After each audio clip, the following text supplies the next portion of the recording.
old coaches are out. Pete Carroll, 72, out at Seattle. Bill Belichick, 71. That's the biggest story, out at New England. Nick Saban, 72, out at Alabama.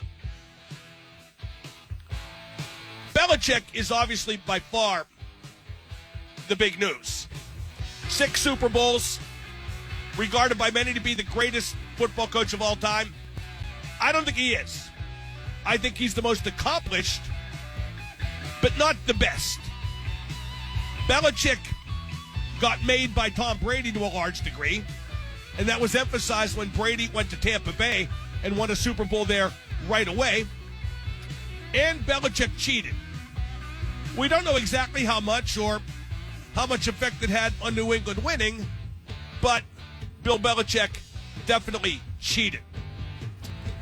Pete Carroll won a national championship with Southern Cal and a Super Bowl with Seattle. One of only 3 coaches ever to win both those. But he blew that one Super Bowl to New England and Belichick. That pick on the goal line, the worst play call ever.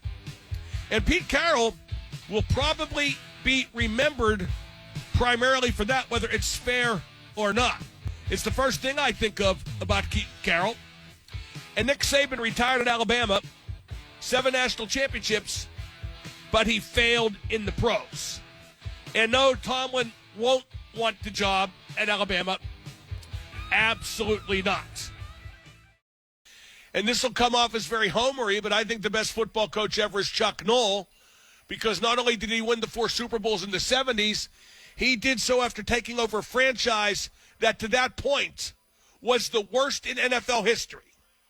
From the founding in 1933 until like the late 60s when Chuck Noll came in and Dan and Art Rooney Jr. took over football operations and Mr. Nunn, Bill Nunn, got involved with personnel. That was the worst franchise in NFL history. It had made the NFL playoffs only once up till then and had never won a playoff game.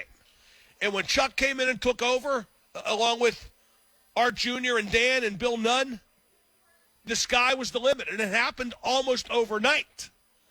So I give Chuck Noll the nod as the greatest football coach of all time. I always liked what Chuck said in one of his first meetings with the Steelers players, because don't forget, Chuck's first team went 1-13. There was a lot of work to be done, and Chuck said, the way we will get better is by a lot of you not being here next year, or words to that effect, and Chuck got it done.